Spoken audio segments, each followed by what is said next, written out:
Now ये जो हमारा पूरा 3 BHK है, इस प्रोजेक्ट को स्टार्ट करने से पहले हमने 3D प्लान डिसाइड किया था, जिसमें हमारे बहुत सारे डाउट्स एंड क्लियरिफिकेशन क्लियर्स हुए थे।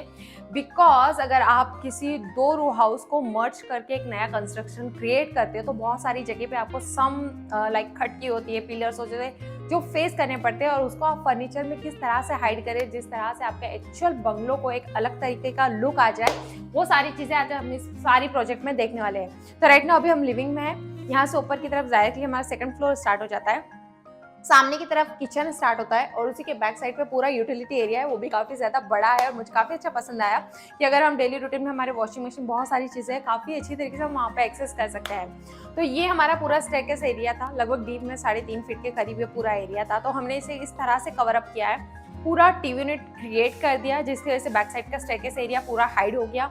दोनों साइड से लोअर ऑर्गेनाइज कर दिया, बीच में एक ट्रैक लाइट ऑर्गेनाइज हो गई ताकि ऊपर और नीचे की लोअर्स पे लाइट्स पड़े। यहाँ पे ओपन नीजेस दे दी, उसके अंदर स्पॉटलाइट जो भी आपके आर्टिफैक्ट्स रहेंगे सब अच्छे से हाईलाइट हो गए।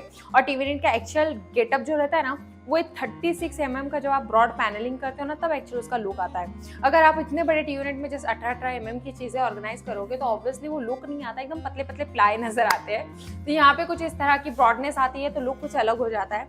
सेम टीवी का हमने पहले साइज डिसाइड किया, देन उसके बाद हमने टीवी पैनल ऑर्गेनाइज कर दिया। ऊपर की तरफ हमने 2 ओपन शेल्फ्स दे दिए just design and look and getup के लिए। बैक साइड पे हमारा ऑलमोस्ट फेवरेट हमारा मार्बल है, ये मार्बल शीट का पूरा लैमिनेट है, इसके अंदर हल्के हल्के स्पार्कल्स है और ये स्क्रैच प्रूफ है और बहुत ज्यादा हाई ग्लोसी है। जब इसके लाइव देखते हैं तो काफी ज्यादा फर्क नजर आता है, लेकिन कैमरे में भी वो सारी चीजें नजर नहीं आती है। नीचे हमने सारे लाइट पॉइंट्स दे दिए, इजीली आप सारा चीजें वही बटन से सारी चीजें ऑपरेट कर सकते हैं। जस्ट 2 ड्रावर्स दे दिए, मिडल में रोलिंग रोज गोल्ड शटर्स आ जाएगा, तो जिसके अंदर सारे सेटअप बॉक्स एंड ऑल वो चीजें रहेगी। और जैसे मैंने बताया कि स्टेयरकेस लगभग डीप में 3-3.5 फीट का था, तो हमने यहाँ पे एक हिडन डोर दे दिया। तो बैक साइड पे बहुत सारा स्टोरेज का जगह है। यहाँ पे नॉर्मली एक मैं बता दूं 7 से 8 मेंबर छुप सकते हैं, काफी कंफर्टेबल।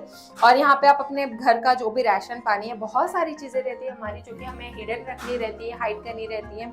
रेयर हम वो सारी मटेरियल्स को बाहर निकालते हैं, तो वो सारी चीजें आप यहाँ पे स्टोर कर सकते हैं। और यहाँ पे ये इस तरह से लोअर्स का हिडन डोर रहता है, तो ये पता नहीं चलता कि बैक साइड पे कोई स्टोर रूम भी है।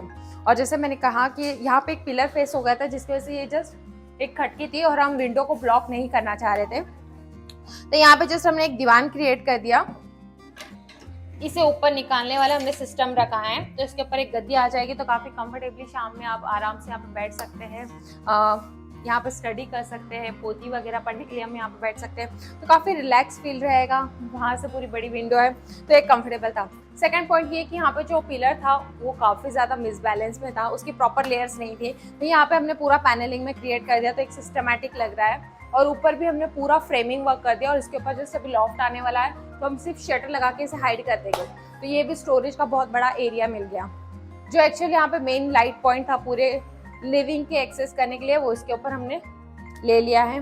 मेन डोर का लैमिनेट हमने चेंज कर दिया, बाहर पे सेफ्टी डोर का भी जस्ट काम चल रहा है, तो वो मैं अभी प्रोसेस चल रही तो अभी डिस्टर्ब नहीं करूँगी, बाद में शेयर करूँगी। जैसे मैंने कहा कि बैक साइड पे जो स्टोरेज था, एक तो वो बड़ा डोर दे दिया है, और जस्ट आपको कुछ छोटा सा मटेरियल जो इजीली एक्सेस करना है, तो यहाँ पे हमने एक जस्ट छोटा सा शटर दिया है लगभग 2.5 फीट का, तो यहाँ से आप जस्ट कुछ छोटा मोटा काम है तो वो शटर के लिए आप एक्सेस कर सकते हैं। तो दोनों तरफ से ही आप इस स्टोर रूम को एक्सेस कर सकते हैं।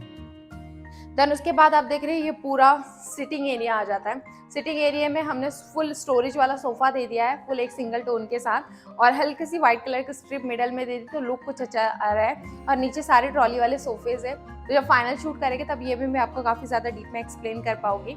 ये पूरा होममेड में ही पॉसिबल था, क्योंकि ऑब्वियसली वॉल के अंदर बहुत ज़्यादा मिसबैलेंस था, अगर मॉड्यूलर रखते थे तो बहुत ज़्यादा गैप आने वाला था, तो हमने फाइनली इसको फिक्स कर दिया है अपनी जगह पे, तो ये पूरा कवर अप हो गया।